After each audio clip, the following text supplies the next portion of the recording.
Distinguished and honored guests, good morning and welcome to the opening ceremony of the Ted Stevens Center for Arctic Security Studies, the Department of Defense's newest regional center and the first in more than 20 years. This ceremony is conducted both in person and carried online via zoom.gov. My name is Randy Callsign Churchkey, a retired member of the United States Air Force and honored to serve as the Stevens Center's Senior Advisor for Arctic Security Affairs and the accountable leader for the Center's establishment and early operations. We're truly delighted to have an array of distinguished speakers and guests with us today. Please note you can view the biographies of our distinguished guests at our newly released website, tedstevensarcticcenter.org. Among our distinguished guests, we do wish to acknowledge the following honored people. This is Catherine Stevens, widow of Senator Ted Stevens and members of, of course, the Stevens family. General Glenn Van Herk, United States Air Force, Commander, North American Aerospace Defense Command, and United States Northern Command. Admiral Linda Fagan, United States Coast Guard, Commandant of the United States Coast Guard. General Ken Wilsbach, Commander, Pacific Air Forces. Principal Deputy to the Assistant Secretary of Defense for Homeland Defense and Hemispheric Affairs, Ms. Jennifer Walsh. Deputy Assistant Secretary of Defense for Global Partnerships, Ms. Michelle Struck. Director, Defense Security Cooperation Agency, Mr. Jim Hirsch. Senator Lisa Murkowski. Senator Dan Sullivan. Alaska's Lieutenant Governor Kevin Meyer. Former Alaska Lieutenant Governor Mr. Meade Treadwell. President, Alaska Federation of Natives, Ms. Julie Kitka. Alaska Native Village of Eklutna, Chief Aaron Leggett. Lieutenant General David Crum, Commander, Alaskan Command, Alaska NORAD Region, 11th Air Force, and Lieutenant General David Nahom, Deputy Chief of Staff, Plans and Programs, Headquarters, United States Air Force. Major General Brian Eifler, United States Army, Commander, 11th Airborne Division, Arctic. Municipality of Anchorage Mayor Dave Bronson, plus a number of distinguished members of the U.S. government, state, local, and tribal officials, as well as allies and partners, most of whom are joining us online. As authorized and appropriated by the National Defense Authorization Act of 2021, the Secretary of Defense Lloyd Austin approved the establishment of the Stevens Center on 9 June 21. Subsequently, on 17 November 21, the Department of Defense announced Anchorage as the sole candidate city for the new center. Subsequent legislation and decisions have established the Stevens Center as DoD's 6th regional center, aligned the center to the United States Northern Command, and assigned the center to Joint Base Elmendorf Richardson.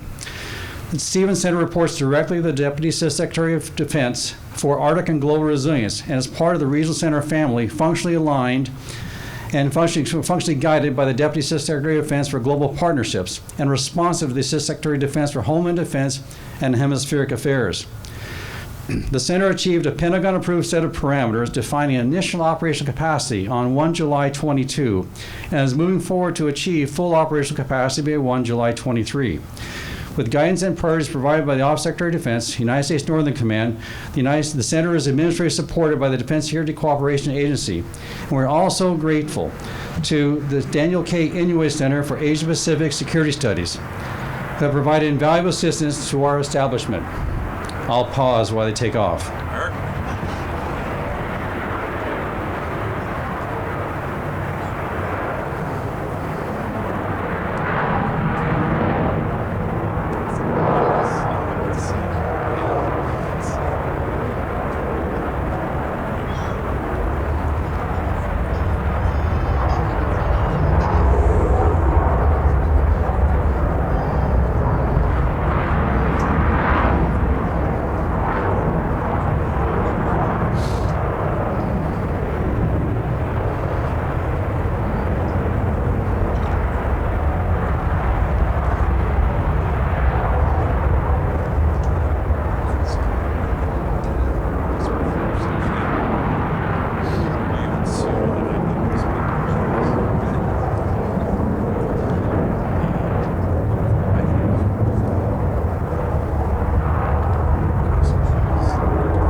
The sweet sound of freedom. Collectively, the above organizations guide, support, and rightly expect the Stevens Center to deliver in 3 mission areas: research and analysis, executive education, and engagement outreach. The Center is prosecuting these mission areas to advance Arctic awareness both among partners and with an increasing professionalized field of U.S. Arctic service. Also advancing DoD Arctic priorities, reinforcing the rules-based order in the Arctic, and in keeping the Secretary's priorities and the interim national security strategic guidance to address the impacts of climate change in and around the region. Today's opening ceremony is a public acknowledgement by the Stevens Center and our Department of Defense leadership of the importance of the combined team effort, which is building capacity in Arctic and climate security programs and activities to provide a soft power complement to the hard power investments the United States is making in and across the Arctic, in support of our national interests across the region and in collaboration with our allies and partners. The Center continues to prosecute a building while doing strategy and is well underway in working with partners and collaborators that include the Arctic Indigenous Community, who have been a part of the Arctic region since time began. We at the Center are truly grateful for the support of the Department, support of the United States Congress, and particularly the Alaskan Congressional Delegation, the State of Alaska, the Municipality of Anchorage, and key stakeholders of the region, which does include the Arctic Indigenous Community. And now, ladies and gentlemen, onward to the opening ceremony. Distinguished guests, please rise and remain standing while the Joint Base Elmendorf Richardson Honor Guard presents the colors and the 11th Airborne Army Band performs the national anthem and the State of Alaska flag song.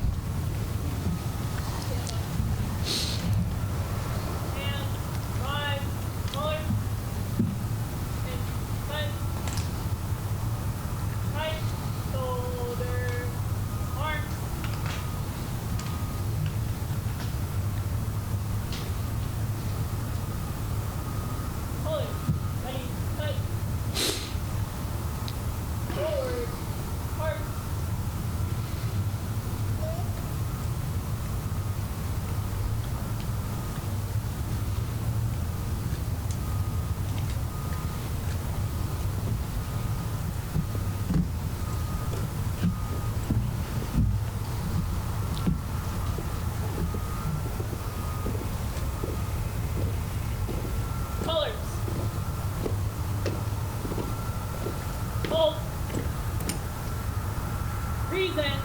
Arms.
Ladies and gentlemen, please remain standing for the invocation by the Deputy Installation Chaplain of 673rd Air Base Wing, Chaplain Lieutenant Colonel Ewan S. Kim, United States Air Force. Chaplain. Let us bow. Gracious God, with thankful heart, we ask your blessing on this historic day as we gather to open the Stevens Center for Arctic Security Studies. In our current geopolitical environment, where constant conflicts and rumors of wars cause us ever conscious of our desperate need for regional security, we are thankful that you have placed a center here in Alaska and charged us with aspirations to make a difference in this region with an aim to achieve world peace and prosperity. In that regard, we first thank you for the very many dedicated professionals who have worked long and hard to make today's opening possible, and ask that you bless them and also bless the faculty and students so their monumental research projects will provide solutions to many security challenges that we face in this region and in the world. We also ask that you equip the center with the necessary inspiration and revelation to dissect and understand the human dynamics and the inner workings of all deeply rooted issues and conflicts, so you would guide them to a greater discovery to make this center a one-stop shop for security research and collaboration in the Arctic. Pour out your blessings to all that involved in the daily operations of this center with the wisdom of Solomon and the leadership of Moses and the faith and perseverance of Job, so that all who enter here will live with more dedication and commitment to the preservation of freedom and the combat of false and destructive ideologies, to guide the nation to walk in the path of righteousness, to effectively serve our fellow men and our country. Once again, Lord, we thank you and praise you as the one who has begun the good work in this place. We trust that you also bring it to completion. And we are reminded of this scripture which says in Job chapter 8, your beginnings will seem humble, but so prosperous will your future be. In your holy name, amen. Thank you. Ladies and gentlemen, please take your seats. And distinguished colleagues, distinguished guests, we're now honored to receive a land blessing from the Alaskan Native Village of Eklutna via Chief Aaron Leggett. Please.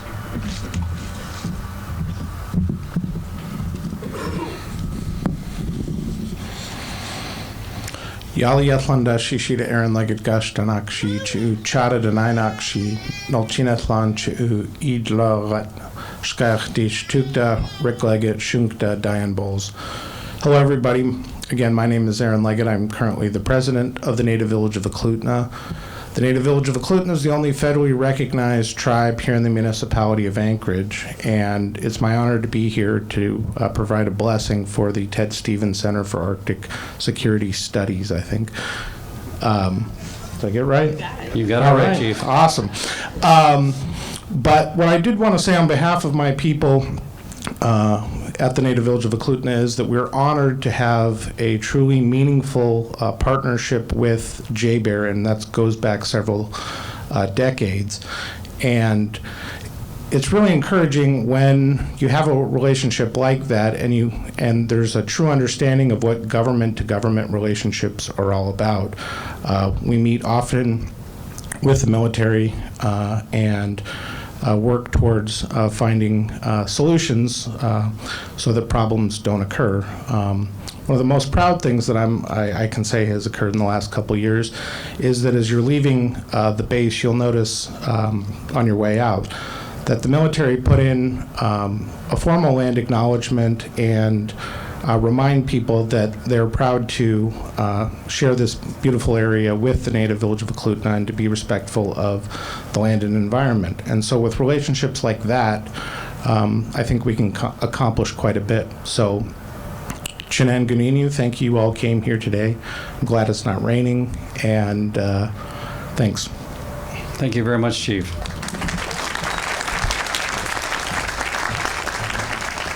Distinguished guests will now receive remarks from the Commander, Alaskan Command, Alaska NORAD Region, 11th Air Force, Lieutenant General David Crum, United States Air Force. Thank you, Church. Good morning, everyone. Welcome. It's a beautiful Alaska day, and it's probably going to change in 15 minutes, so we'll have to see what's going to go on. Welcome to something that should have been long ago, but is now. And I want to first thank the two people behind me who are the engines for the Ted Stevens Center, along with Congressman Young, Senator Murkowski, and Senator Sullivan. Sir, ma'am, thank you very, very much, not only for your support of this, but what you do for our service members and their families. Thank you so very, very much. It's finally reality, and we have a lot of state, local figures, Lieutenant Governor Meyer, senior DOD officials. Sir, ma'am, I'm not going to go through that list that church did, but we got a lot of great people, and all of you are champions for our service members, families, national security research, and especially for those up here in the Arctic. And we're here because the current security calculus of the Arctic is changing, and we know that. The largest Arctic nation is at war. 2 other Arctic nations are about to join NATO. The Arctic Council is on pause, and Arctic diplomacy is more important than ever. And all this is happening while climate change is making the Arctic. I planned that.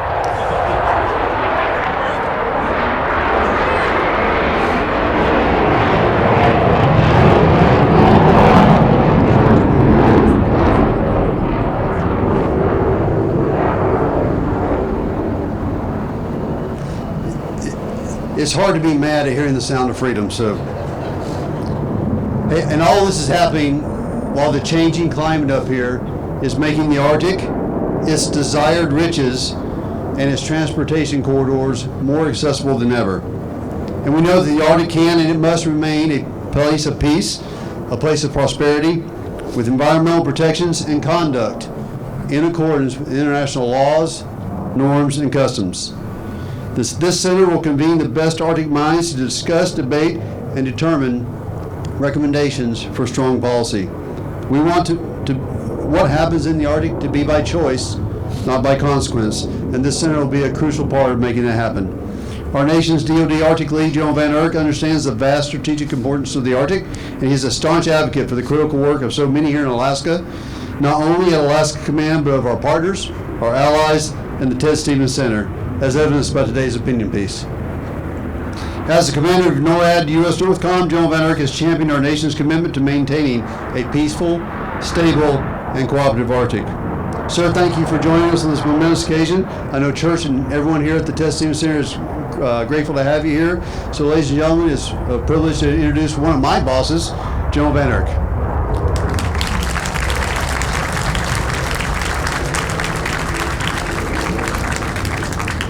Well, thanks, Cooler. Call signs. And it's not church key to call signs, just church. He spoke so fast, I'm not sure if anybody caught that.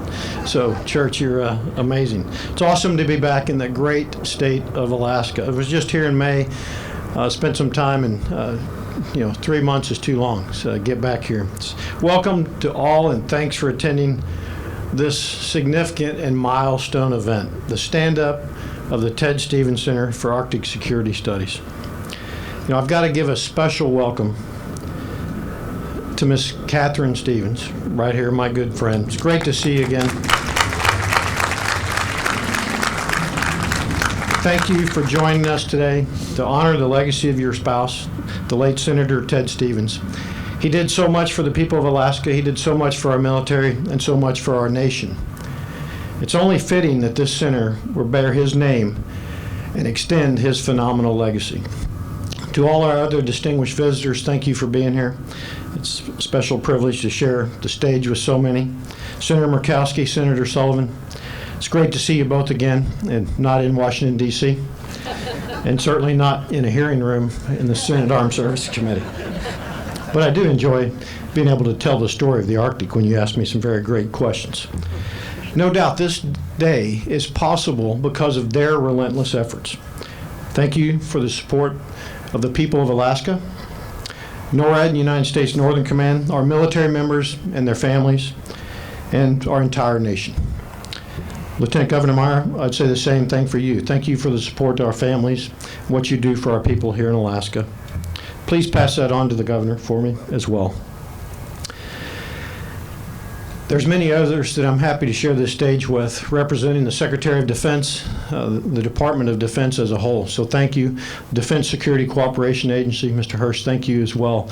And Chief, thanks for the blessing of the land. And my battle buddy, my partner from the United States Coast Guard, For the last 5 or 6 years, so we've been battle buddies in the Pentagon, and now here together, she's the commandant, and we take care of business here in the Arctic. Thanks for being here. Let me just say thanks to the team, Major General retired United States Air Force, Randy Church Key, and his team. Please stand up for the team. I think many of them are around here. They're all flanked in standing. the rear echelon, sir. Yeah, so this team has worked tirelessly to get this center up and running and to make this day possible. You know, I'm excited to work alongside you and your team to accomplish the priorities set forth by the department, those that I set forward with you as well. I look forward to all that we will accomplish together for strategic stability here in the Arctic, and stability for our nation, Church, so I appreciate that. You know, yesterday I published an op-ed. That op-ed was purposely timed for the stand-up of this center. Stand up to highlight the importance of the Arctic to our nation, to our allies and partners, and to all those around the globe, to ensure national security and global stability. Those here today know all too well the importance and how critical the Arctic is to the United States, our partners, allies, but also the growing importance of the Arctic to strategic competitors around the globe, such as the People's Republic of China and Russia. 2 weeks ago, President Vladimir Putin published a new naval doctrine. He highlighted the importance of the Arctic. He highlighted that the Arctic Ocean is of particular interest for Russia. He also highlighted that the United States of America is a paramount threat to Russia in the Arctic.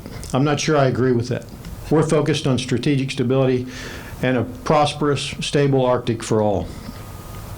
To ensure the Arctic remains stable and secure, the U.S., along with our allies and partners, which is an asymmetric advantage for us, must demonstrate commensurate commitment to the region. We must ensure that the Arctic remains governed by international laws and norms, and deter malign activities in the region set to change those international rules, norms, and behavior. This establishment today of the Ted Stevens Center is a clear symbol of our commitment. Environmental change is having a profound effect on the Arctic. We all know that. It presents opportunities and it presents vulnerabilities. The question is, what are we going to do for each of those?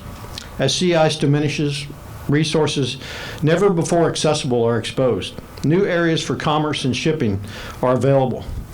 All of these create potential areas for competition and friction.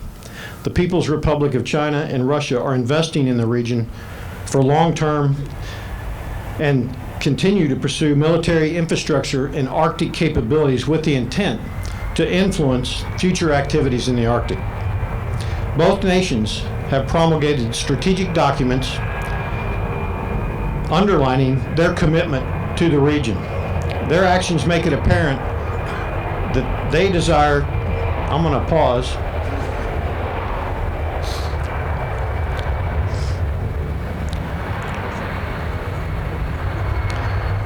you'd think I'd know somebody who could get a quiet hour around here.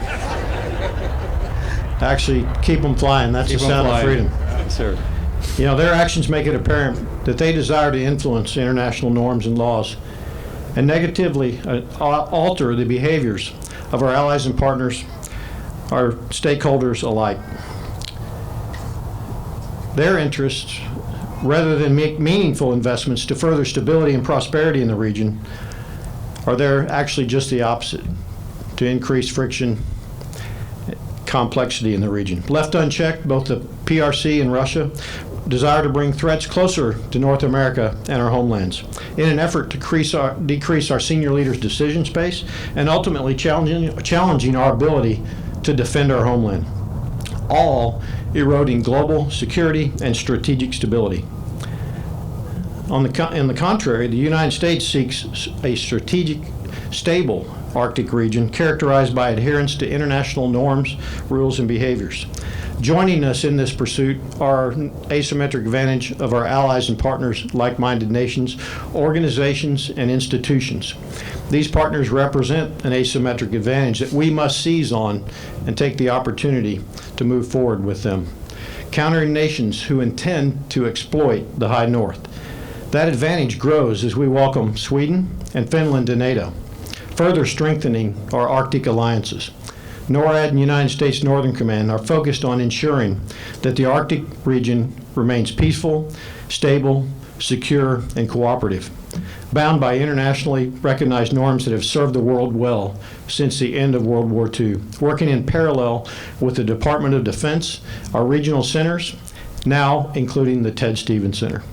This center represents the Department of Defense's commitment to building strong networks of international security leaders who work with allied partners and nations, organizations, and institutions to educate, advocate, and advance shared security interests. This particular center will advance awareness on Arctic issues, address the implications of environmental change, and provide a platform for collaboration to shape national and international thinking regarding Arctic stability and security. The institutional knowledge that Church and his team will bring and the capabilities inherent in the Ted Stevens Center will help inform strategic decisions that our department will make and other departments of our competitor or our partners and allies will make regarding Arctic investment in critical capabilities and infrastructure supporting the Joint Forces' ability to provide persistent presence in a region in support of our day-to-day campaigning, which in the end gets after the Department of Defense's primary goal in our national defense strategy of integrated deterrence. I'll be candid with you, there's much work to do here. And the opportunities abound for investments today that can buy down long-term risk in our ability to campaign and ultimately deter Chinese and Russian aggressive behavior in the Arctic. It's my sincerest hope that the Ted Stevens Center's activities will deepen Arctic partnerships and increase understanding of and advocacy for the vital importance of the Arctic. I'd be remiss if I did not highlight once again that this center is dedicated to the legacy of the late Senator Ted Stevens, a great man, a great leader who was committed to champion the rights of the Alaskan people, who worked tirelessly to empower them to control their own destiny. I can think of no more fitting tribute for his contributions and achievements than establishing this regional center in his name as we continue his pursuit to advance the region's security interests. Let me close by saying that we cannot afford to cede the Arctic to competitors without accepting risk to North America and our homeland. The establishment of the Ted Stevens Center is a significant step forward in addressing Arctic concerns and raising awareness of the region's strategic importance. Much work remains, but your presence here today is a clear indicator of the support and the momentum behind the Ted Stevens Center. I know Senator Stevens is watching over us today. He's proud as we carry on his legacy and efforts. God bless each of you, the state of Alaska, and the United States of America. Thank you. Thank you, sir. General Van Herk, thank you so very much. We now will have the opportunity to hear from the Commandant of the United States Coast Guard, Admiral Linda Fagan.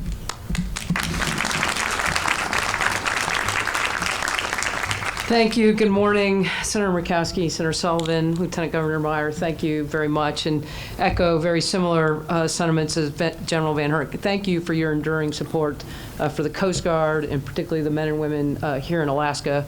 We are in Alaska. We're an Arctic nation, and that's because of Alaska. And I truly appreciate your enduring support for our forces that live and work here. What a great day to be celebrating the opening of the Ted Stevens Center for Arctic Security Studies, and it's truly a privilege for me to be here representing our Coast Guard force here in Alaska and in Anchorage, and it's been far too long since my last visit to the state, so it's just great to be here. The U.S. Coast Guard contributes to competition below armed conflict. The Arctic continues to grow in geostrategic importance, both as a military and commercial activities, both of which are increasing in the high latitudes.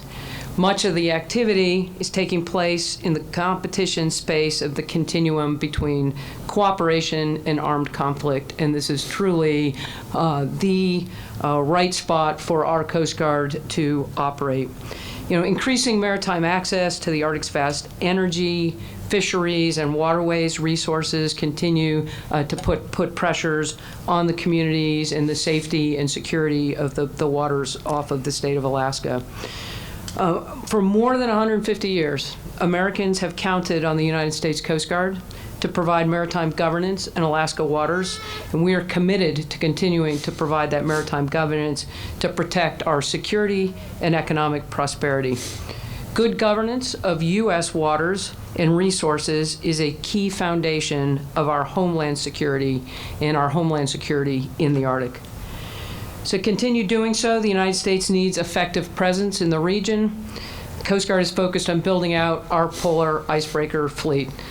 The Polar Security Cutter, a commercially available icebreaker, future Arctic security cutters, to ensure that we maintain our ability to protect our national interest, to assert our national sovereignty, and to project presence, and to meet our international commitments in the high latitudes.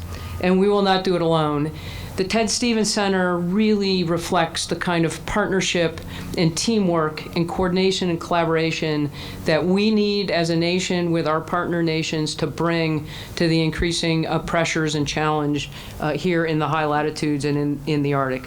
Strong partnerships are key to the successes in this region. The Coast Guard remains in lockstep with our Department of Defense peers here in the region, and we will continue to provide a bridge between the Department of Defense and the Department of Homeland Security. The Ted Stevens Center for Arctic Security Studies is a great venue to align military services, academia, and international partners across the region, and I'm committed to furthering those partnerships. We intend on assigning a senior Coast Guard officer here to help with some of that work, and I'm excited about the opportunity that lies ahead for the Ted Stevens Center. It's a great day for Alaska, for the American Arctic. Thank you for everyone for being here. I can't think of a better way to be honoring Ted Stevens than being here today to open the center. Congratulations to all of you that have contributed to the stand-up today. I know it takes a lot of hard work. I'm breaking the podium here. It takes a lot of hard work to get to this point and this stage. Thank you all. Truly a privilege to be here. Thank you. Semper Paratus.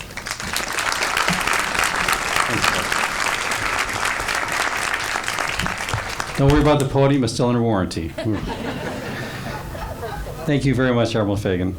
Now we have the opportunity to hear from the Principal Deputy to the Assistant Secretary of Defense for Homeland Defense and Hemisphere Affairs, Ms. Jennifer Walsh.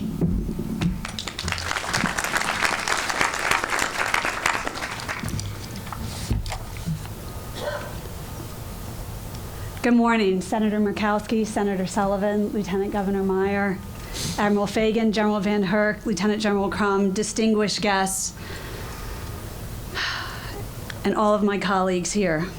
Whether we've worked together before or not, we're going to be working together in the future. Mrs. Stevens, thank you very much for being here today. We really appreciate it. I am honored to be a part of this event, a milestone that stands to increase momentum in bringing Arctic security issues into more national security discussions.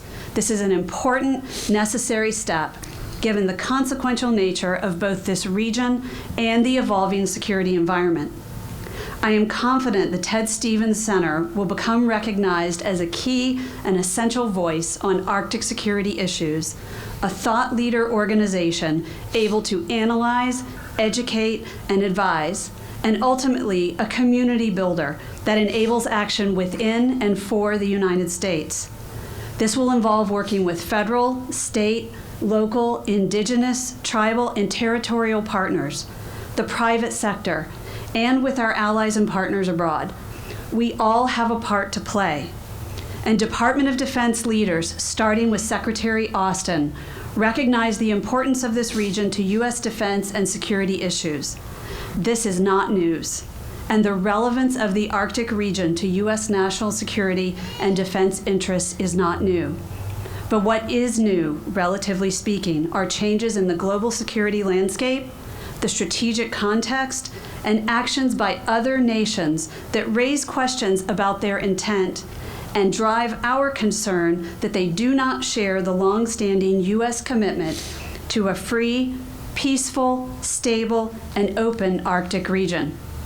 In congressional testimony in May, Secretary Austin said that the scale and scope of homeland vulnerabilities have fundamentally changed, and the United States faces multiple simultaneous challenges from highly capable and advanced competitors, and that climate change is creating opportunities and vulnerabilities in the Arctic.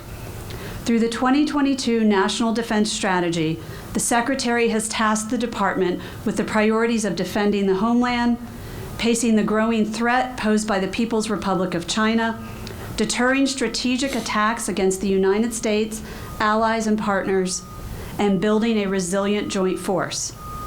Arctic relevance resides between, across, and among these priorities. The Arctic security environment we have known is a stable and conflict-free region where interests are safeguarded through cooperation and international law is respected.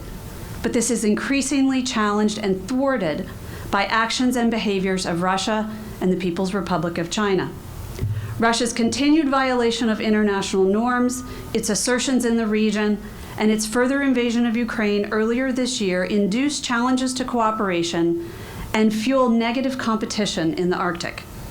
The People's Republic of China poses other challenges in the region. We are watching the PRC's active pursuit of an increased role in shaping governance and security affairs, and how its offers of scientific environmental partnerships have evolved into its seeking access to sea lanes, natural resources, and extended presence into research facilities and other infrastructure. We welcome constructive engagement with the PRC, but we must remain clear-eyed about its intentions. We have a responsibility to safeguard this region from exploitation and preserve the peaceful norms upheld by cooperation in the Arctic for so long. Not all challenges affecting the Arctic come from competitors. Some, such as climate change, originate from beyond the Arctic or will have impacts beyond the Arctic, such as diminishing sea ice and the prospects of sea level rise. This is a transboundary challenge with global effects, and we are committed to addressing it in the Arctic and beyond, working with all of our partners. We are not going to ask the Ted Stevens Center to resolve all of these, but we are going to invest and empower this group of professionals to do their part to help us understand the regional realities, build relationships, educate leaders, and inform the options and recommendations we develop to deliver those strategic outcomes. From the Office of the Undersecretary of Defense for Policy, we are bringing focus and form to national defense strategy implementation, and we will ensure this includes appropriate focus and investment on homeland defense. Earlier this year, we stood up a new Office of Arctic and Global Resilience Policy, which will be a key partner for and with the Ted Stevens Center. To the center's team, is that freedom light? It's still freedom, and I'll take it. To the center's team, you are the right leaders, thinkers, and doers for this mission. We need you now, and this is the right place for this center and your efforts. We are expecting a lot from you, but we know you're up for the task. Thank you to the leaders who have had a role in making this happen, and to everyone here and beyond who is going to contribute to this worthy endeavor going forward. I sincerely appreciate the opportunity to be here with you all today to mark this milestone. Thank you very much.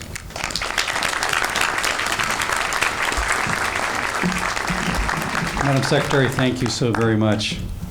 Ladies and gentlemen, we now have an opportunity to hear from the Deputy Assistant Secretary of Defense for Global Partnerships, Ms. Michelle Struck. Madam.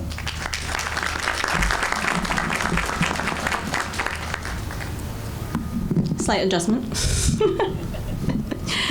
Good morning, everyone. I'm absolutely delighted and thrilled to be here with you today, celebrating this historic moment, the establishment of the first regional center in 20 years. This is a significant accomplishment and speaks volumes to how significant issues in the Arctic are to our defense and our shared prosperity and security.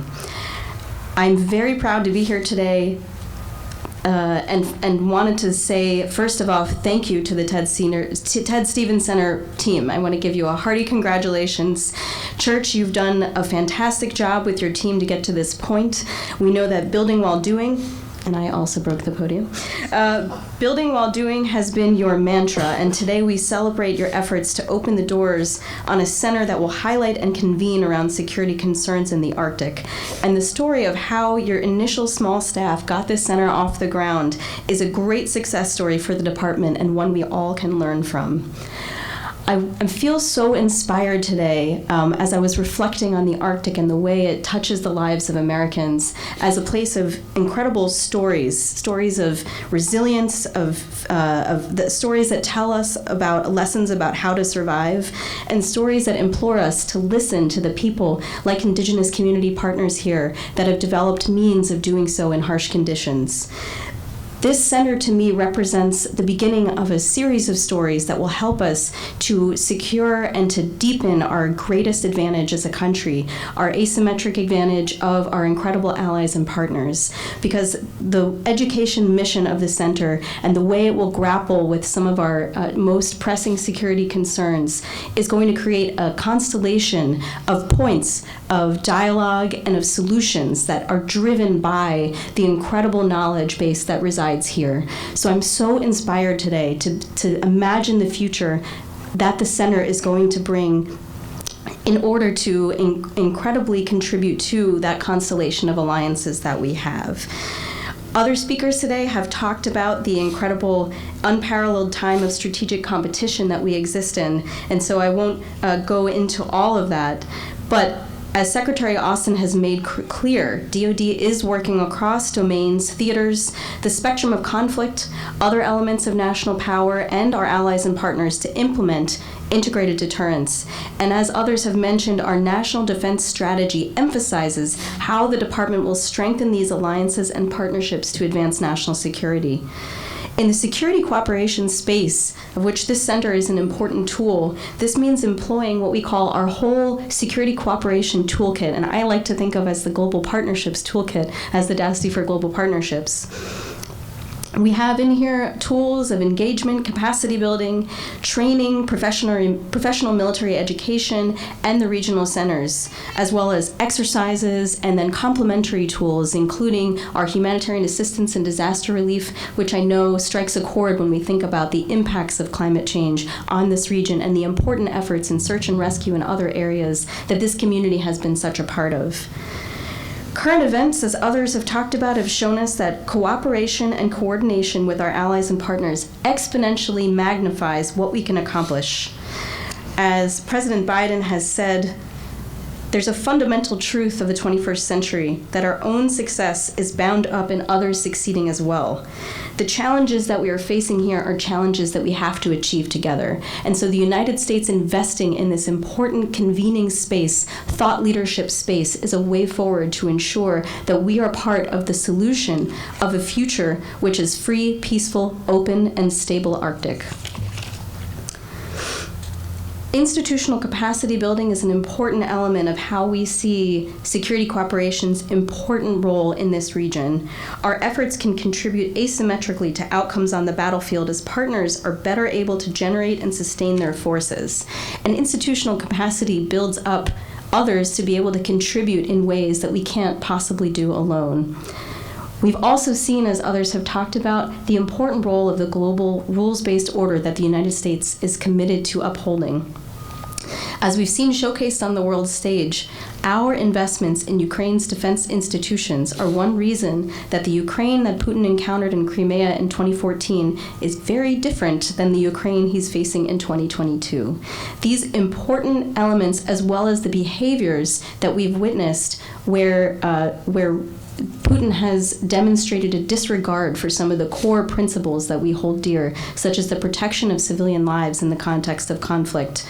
These are things that demonstrate to us the way that the impact that not following international order and the human rights and democratic values that we hold dear has a problematic impact on operational effectiveness. We know that upholding human rights is a strategic advantage, and that being inclusive of all different kinds of voices, implementing areas like women, peace, and security, working closely with all types of voices of vulnerable and marginalized communities. These are things that help propel us toward our values and make us stronger. And we've seen showcased on the world stage how not doing it can alienate partners. Some of our partners in the Arctic region and allies are some of the strongest voices and advocates for human rights and gender equality globally.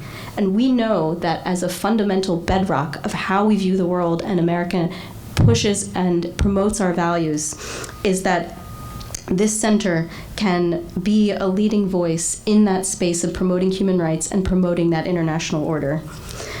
I am personally hopeful that the silos that we sometimes experience in our different fields will be overcome in this center, which will bring together so many voices from all over the world and with different communities.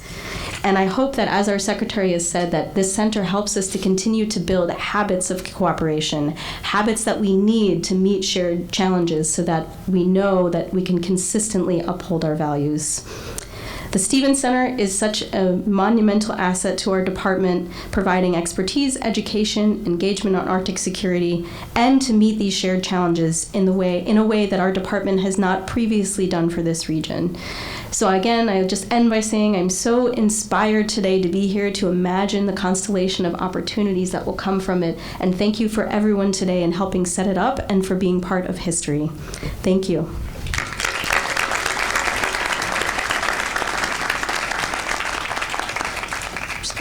I got it, madam. An expeditionary solution coming up right now. Ladies and gentlemen, thank you very much, Madam Secretary. We now have the opportunity to hear from the Director of the Defense Security Cooperation Agency, Mr. Jim Hirsch, following repairs.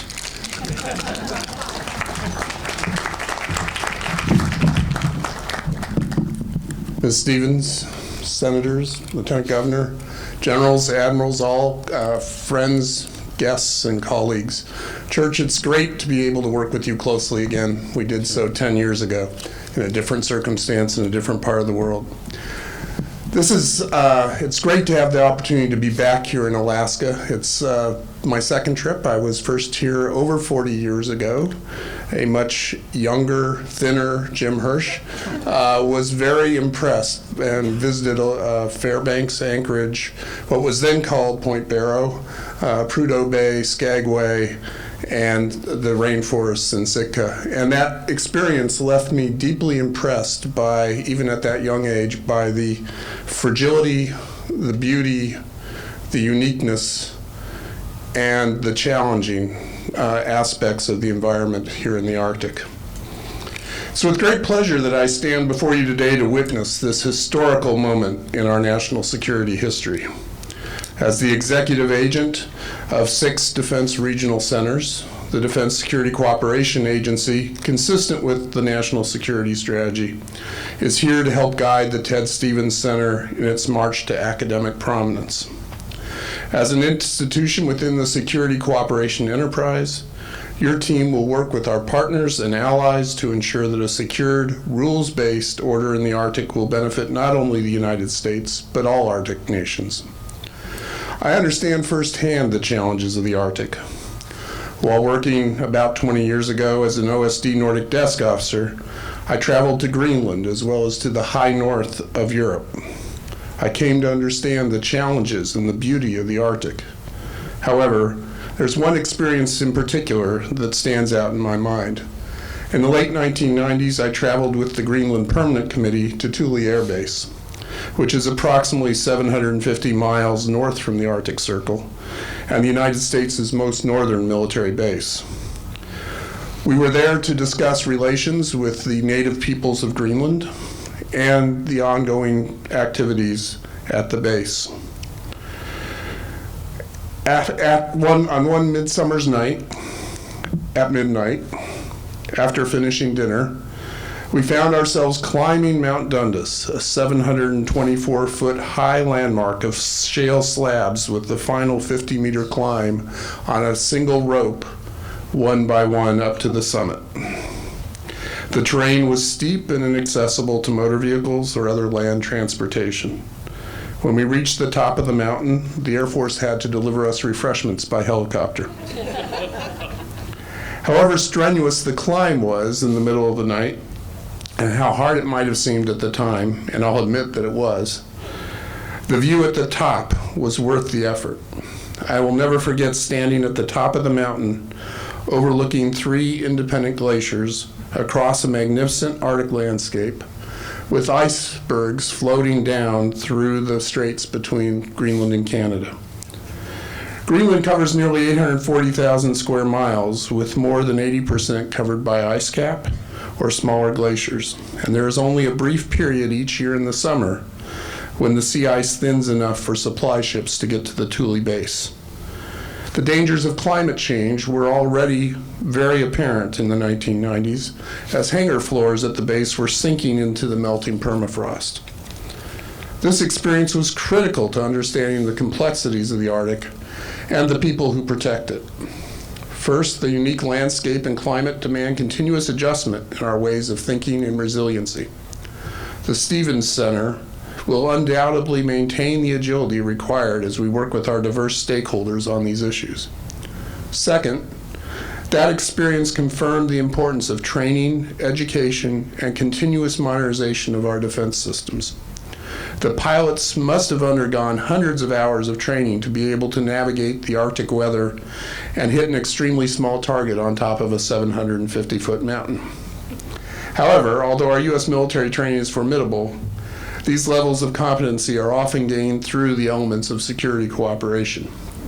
Diverse classroom environments, joint exercises, and information sharing with our allies and partners all give shape to a more robust understanding of someone else's native land. Separate from our foreign partners, our U.S. industry partners also strive to provide the best value and anchor innovation as an integral concept in their strategic approach. The challenges of the environment exercises their innovation in this part of the world as well. Research and development, led by U.S. industry and our regional centers, is a vital drive that exemplifies our military's competitive challenge. I have no doubt that the Ted Stevens Center will continue this pioneering spirit and collaboratively explore new approaches that will respond to the changing climate and our global competitors. Therefore, as we enter a new era of strategic competition in the Arctic, I will continue to do my part to encourage our partner nations to continue to make the United States the partner of choice as we face shared challenges. And finally, I've learned defense security encompasses much more than just protecting one's land. The core of defense security is creating the unequivocal feeling that one's people feel secure, whether that is protecting their food supply, maritime throughways, or cyber domains. From that outlook, just like the purchase of Alaska was once labeled Seward's folly, I challenge the center to be bold, to take innovative steps, to be daring and unafraid to challenge the status quo. The Defense Security Cooperation Agency will stand by you every step of the way to ensure we succeed in our collective mission. Thank you all for being a part of this special day, and I look forward to the center's continued success.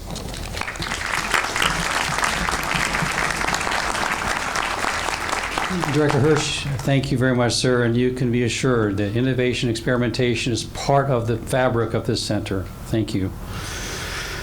Now, ladies and gentlemen, we have the honor to hear from Alaska's Senior Senator, Senator Lisa Murkowski.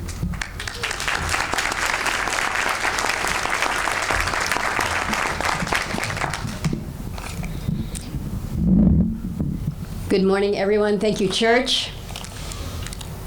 To General Van Herk, thank you for being here this morning. Commandant, it is good to see you back home here. General Wilsbach, welcome to you and Cindy. Lieutenant General Crum, thank you. We're going to miss you, but you're not going too far. Senator Sullivan, Lieutenant Governor Meyer, Catherine, thank you for being here this morning, and to Lily and to Preston and to the girls, thank you for being here on really what is an extraordinary day. a day to not only open and dedicate this Arctic Security Studies Center, but to honor the man for whom it is named, the Ted Stevens Center for Arctic Securities Studies. I just love saying that. I really am proud. I'm proud to be able to say that. And I remember, Catherine, when I called you and I said, we're working on this initiative. We want to name it after Ted. Are you good with that? And I think you were just fine with that. So to be able to be here, to be able to celebrate with all, to see those gathered here today who have given a level of focus and dedication to the Arctic at a time when perhaps it was not cool to be focusing on the Arctic, when it was actually a little bit lonely to be talking about the Arctic and what it meant and what its possibilities and what the vulnerabilities are.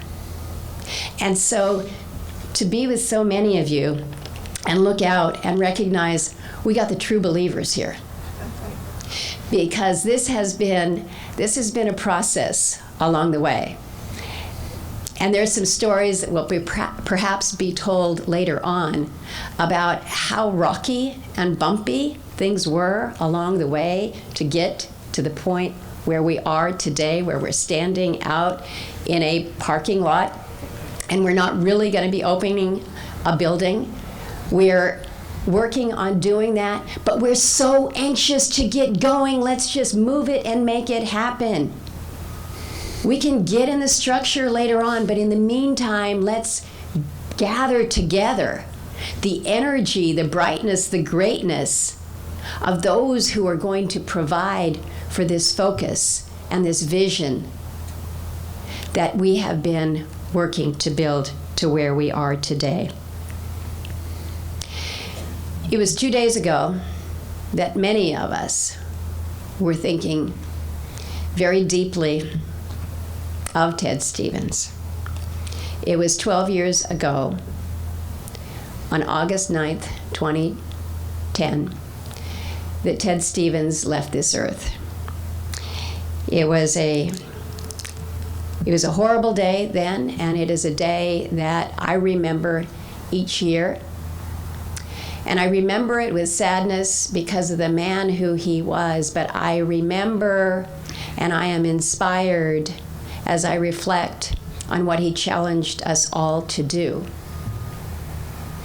And that's always a good legacy. That's always a great legacy of a man. Ted watched out for us here in Alaska. He dedicated his life to building our state. He was one who really wasn't afraid to embrace the Arcticness of America. He set that foundation. He really helped to move the Arctic discussion forward. And I think again about all those who have done just so. Ted was so focused on the role that the defense of our nation would play and how the Arctic fit into that. It was my father's legislation back in 1984 that created the U.S. Arctic Research Commission, designed to focus on the research itself. I think about how far we have come with the assets that will help us in the Arctic, whether it's the line, we've got a line, Commandant, of polar security cutters that are coming to us in the Arctic. When I think about the value that this security center will provide with the focus and the dedication, the singular purpose to what is going on in the Arctic. And then I'm continuing to push to make sure that we don't forget it on the diplomacy side and that we get an Arctic ambassador like so many other Arctic nations have, and actually non-Arctic nations have. So we've got so much to do, but we have come so very, very hard. When I first really started to germinate the possibility of this center, I wasn't here in Alaska. I wasn't here in the Arctic. I was actually in Hawaii. I was in Hawaii. I was being briefed by Admiral Harris, who is the head of Indo-PACOM at the time, and it was a specific briefing on what was happening in the South China Sea with the build-up there. And somehow or other, our conversation shifted from China to this expanse on the globe that didn't have the focus and the vision that perhaps Admiral Harris had at that point in time. And we started talking about why there was no Arctic center, why there was no focus and vision like there is based in Hawaii at the Daniel Inouye Center for Strategic Studies. And it was from that initial conversation in Hawaii talking about China that we're here today, opening up and dedicating this center in the name of Senator Stevens, but reflecting on how it came together right there with his good buddy, Senator Daniel Inouye. So to go from vision, to go to concept, to make this moment a reality is truly a testament to all of the people who have worked so hard to make it happen. And it was a lot of hard work because, again, there were some who thought we weren't quite ready for this, that perhaps it wasn't necessary, that there were enough areas, enough entity that had a little oversight over the Arctic, that we had this covered. But no entity had that overall umbrella of every single day we get up and we think about the strategic focus of the Arctic. And so to get this going, it was a team effort here. We needed Dan Sullivan to advance that authorizing legislation. On the appropriation side, I had to convince everybody, look, we're not going to build the Taj Mahal here. We're going to gather smart people with an Arctic vision and focus, and we're going to make that happen.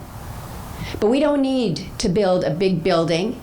And so it's kind of appropriate and fitting that we're going into an old elementary school, and we're going to rehab it. We're going to put a nice sign on it, and it's going to be the outcomes that matter, not what we're housing it.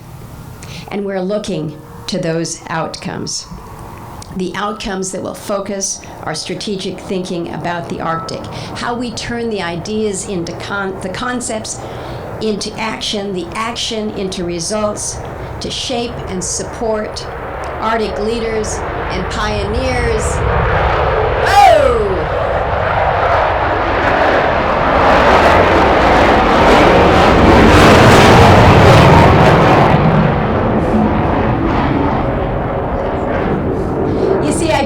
That because I'm just about ready to wrap, and it was supposed to come just as I was ending.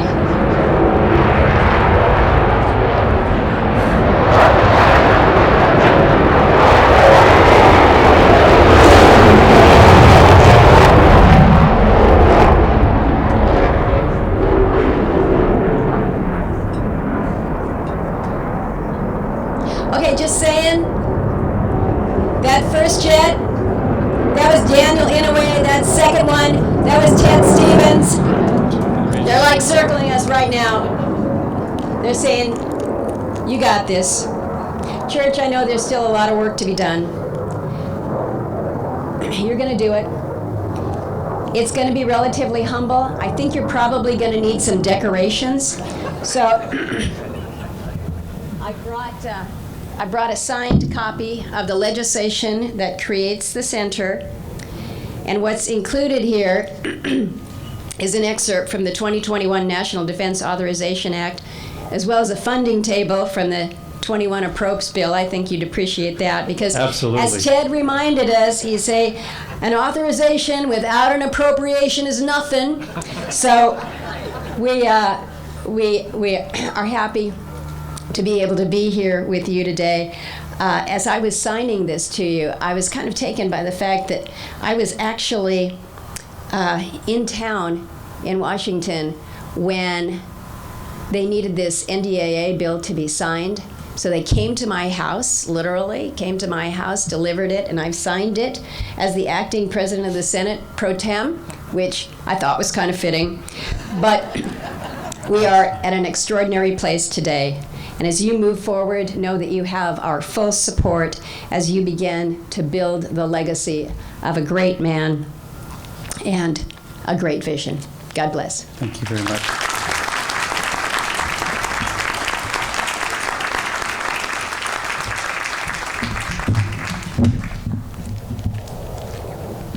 A treasured memento. Thank you very much for that, Senator Murkowski, and for those great reflections.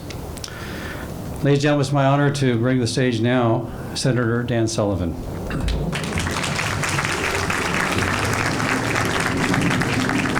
Thank you, Church, and my wife Julie and I are very honored to be here with all of you this morning. There's so many distinguished guests who have played such an important role.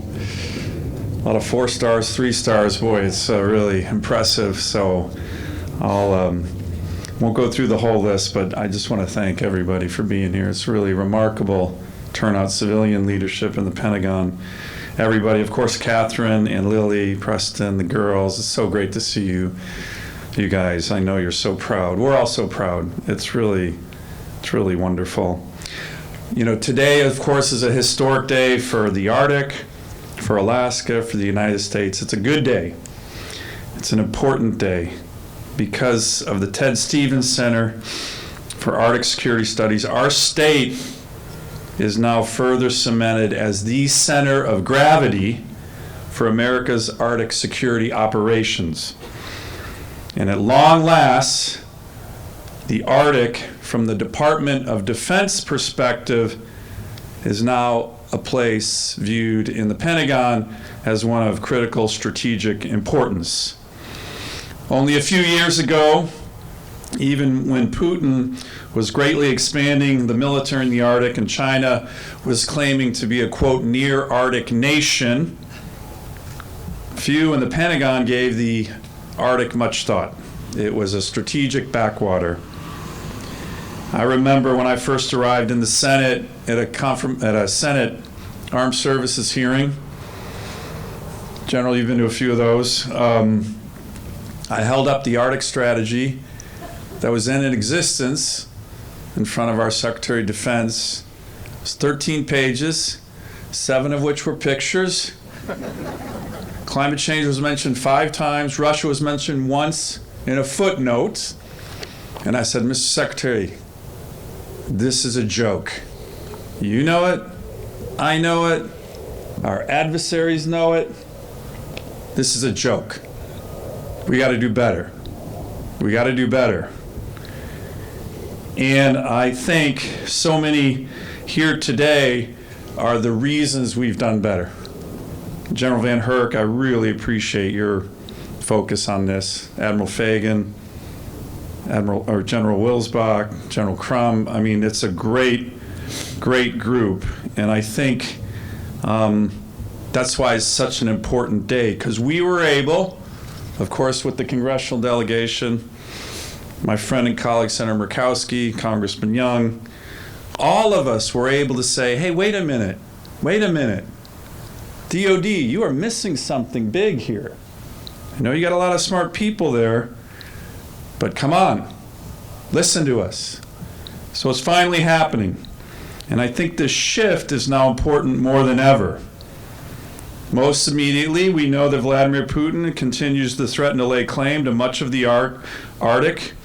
And some of you may have seen even recently the lower house in Russia, Putin himself, have been talking about taking Alaska back.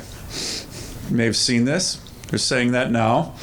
I was asked by a reporter about that not too long ago, and my response was, let me see, over 100 fifth-generation fighters, a reconstituted Arctic Tough Airborne Division, General Eifler, thank you on that.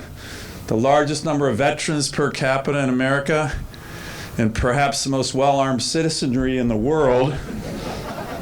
Good luck, Russia, on that one.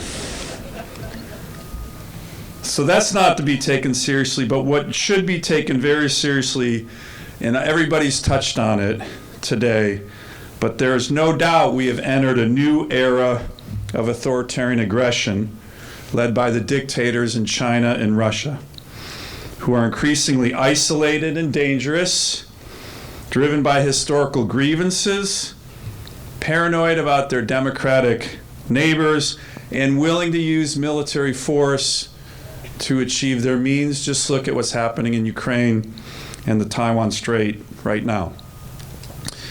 We must wake up to the fact that this new era of authoritarian aggression is going to be with us for decades, and we need to face it as a country with strategic resolve and confidence. Because here's the reason we should be confident. Our country has incredible advantages relative to the dictatorships of China and Russia if we are wise enough to use them and strengthen them. Think about it. A lot of it's been discussed already today. Our global network of allies, our world-class energy and critical mineral supplies, our commitment to freedom and liberty, and our professional lethal military represented by so many flag officers here today.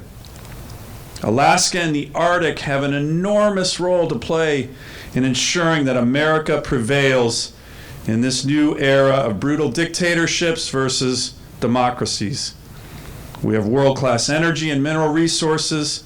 We have the most strategic location on the planet, and we have the best military and most lethal professional military in the world, right here.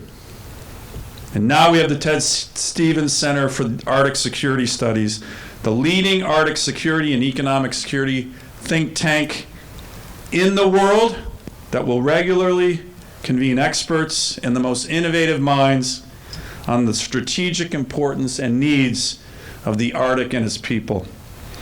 This center will be key in realizing our shared vision of a secure, stable, free, and open Arctic, an Arctic made peaceful by persistence of thinking, but very importantly, of military presence as well. Finally, I just want to mention it's only fitting that this center be named for the late great Ted Stevens, who left behind a legacy of patriotism, honor, tenacity, and of course was also a visionary who way before anyone else understood the strategic importance of the Arctic to America's national security. And I want to thank my colleague, Senator Murkowski, for her conceiving of this center, and want to recognize also another one of our colleagues, the great late Don Young, who carried the provision in the House that all three of us were able to get across the goal line. And if Don Young were here, he'd be tapping his watch impatiently right now. So I'll wrap this up with just one more thank you, particularly to the brave men and women in uniform represented by all of you today. All the services are represented here today. This is a really important day, and we're so glad you're all here sharing it with us. Thank you very much. Thank you very much, Senator.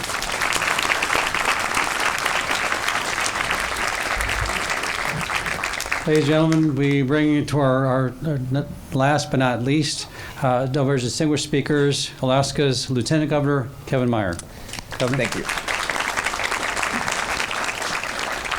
Thank you, Church, and it is indeed an honor for me to be here with such distinguished guests, both on the stage and in the audience, and certainly, Catherine, it's an honor to be here with you as well. You know, being last is actually good, because I could just say I believe everything these guys said and sit down. It is starting to rain. But being a good politician and having a microphone, I'm going to say a few words. You know, I can't think of a better way to honor Senator Ted Stevens on his 12th anniversary of his passing, as was mentioned. You know, this is just such an honor in his behalf, something that he's always wanted. So this is great, and the timing is perfect. As was mentioned, the only reason why America, the United States, is an Arctic country is because of us here in Alaska. And we've known as Alaskans for a long time how important our state is, both from a location standpoint and a strategic standpoint, from a military basis and as resource rich. I mean, we've got the oil and gas that the world needs right now. We have it here. And we have the critical minerals that's going to be needed as we transition from oil and gas to renewables. So we are important to the country and to the world. And when it comes to Arctic, as was mentioned, our Canadian friends, neighbors, our European allies are much further ahead than we are. I know when I started getting involved more actively representing the governor's office on Arctic issues, it was lonely. And I realized that, hey, we're behind. But fortunately, our delegation, Senator Murkowski and Senator Sullivan, you've done a good job of pounding the table and letting the folks back, your colleagues, the president, and the various bureaucrats, letting them know how important Alaska and the whole Arctic region is. And because of that, we're now starting to see money come to the state for infrastructure, and for our military, and also for our universities from a research standpoint. I know I see some folks here from UAF, and you've done a great job in research in the Arctic, and it used to frustrate me when I'd look up Arctic issues and it was written by a professor from University of Georgia, and I go, well, what the heck does he know about Alaska? So I'm glad that UAF is on top of it. Again, it was mentioned about Russia and China. They are a concern to us as a state. We see how aggressive they're being in the Arctic region. China, of course, is interested in finding shortcuts for their shipping, their exports. And Russia, of course, has been very aggressive in their Arctic oil and gas development. Of course, Russia and China are working together on that. Recently, China and Russia built a $27 billion liquefied natural gas plant in the Arctic region of Russia. So the Ted Stevens Center for Arctic Studies, the timing is perfect. Because with the conflict that's going on, and yes, we heard the same about one of their government officials saying they wanted to take back Alaska too, and I'm just sitting here thinking, okay, we got a great National Guard, we got 8 major military bases, and you guys are the best in the world, in my opinion. And it was mentioned, I think every Alaskan has a shotgun for the bears, the rifle for the caribou, and a handgun. So we have at least 3 weapons ourselves. So if Russia wants to come over, as you said, Senator, bring it on. But the timing is good with all the conflict, because the intent, I believe, of this center is to promote and conduct focused research on the Arctic security to advance Department of Defense security priorities in the Arctic region. And the overall goal is to keep the Arctic region peaceful. It's truly an honor to represent the state today, and a pleasure to welcome the Ted Stevens Arctic Security Studies to its rightful place here in Alaska. I'll have to say, when I initially heard that they were considering other sites, I think Colorado and DC, I go, yeah, Ted would never stand for that. So this is the right place. This is the most beautiful place. I mean, DC doesn't have mountains and just a beautiful environment. So I know our great state is the best foundation for the center, worthy of our great Senator Ted Stevens' name. So. And if there's anything we can do, church, in your endeavors, please let the governor's office or mine know. We want to help, and we really appreciate you being here. Thank you. Thank you very much, Governor.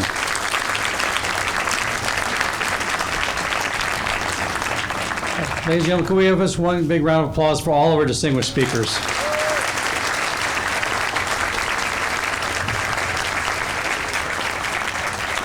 So we are going to bring this to a close. It was just one kind of construct that will guide the Stevens Center in all of our endeavors. We need to take a time to think, need to take the time to reflect, and we need to take the time to do. So we're now getting to the point of the do part of our agenda, and we have the opportunity to put the quote "open for business" sign up quickly, and we have our guiding team. We call them the Hammer Team. There we have ceremonial hammers that are mementos to each of our Hammer Team folks. We'd like the first set of folks to be driving nails be General Van Herk and Mrs. Stevens.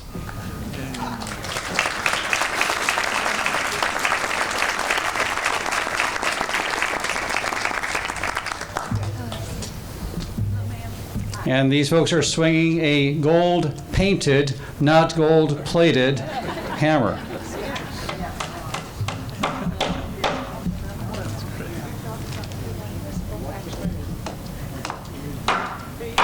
Yeah, that's an Alaskan tough right there.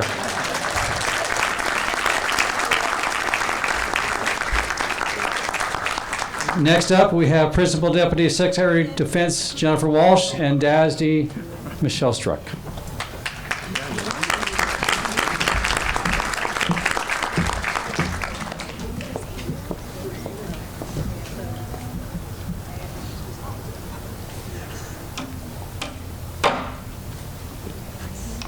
Wow. Okay. Next, we have Senator Murkowski and Senator Sullivan.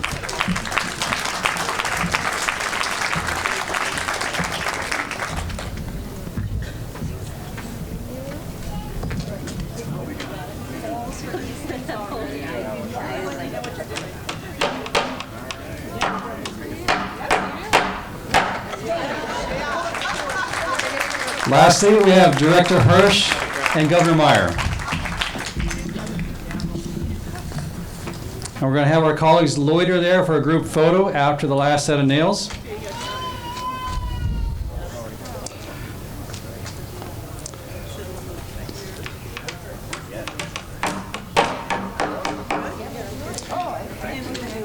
And ladies and gentlemen, I'll just in a brief moment, I will join Admiral Fagan for a photo, and I'll turn the microphone over to the Stevens Center Deputy, Mr. Craig Fleener.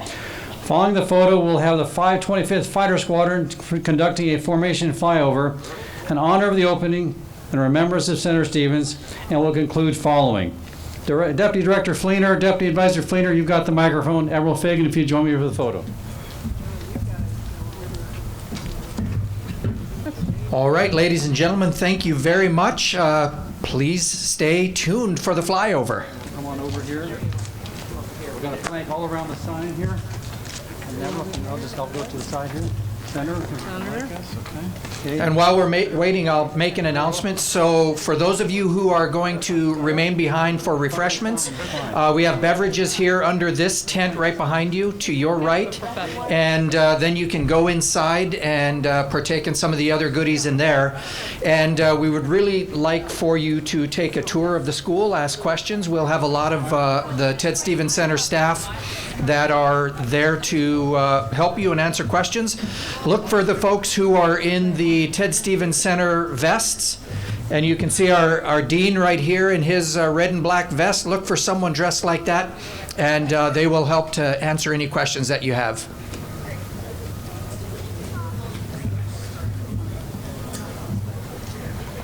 Okay, I think we passed. We're done. Okay, we're done. Where's that flyer? It's coming. I don't know. Here we go. It's like I'm low and.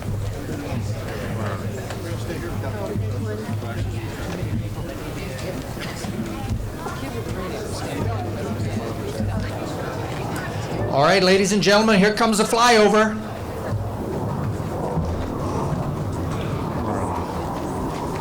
Too low.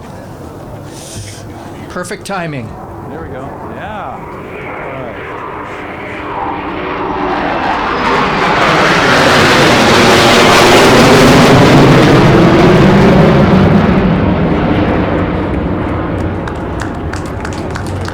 That is pretty awesome. Well, thank you very much, ladies and gentlemen, and that concludes our program for the day.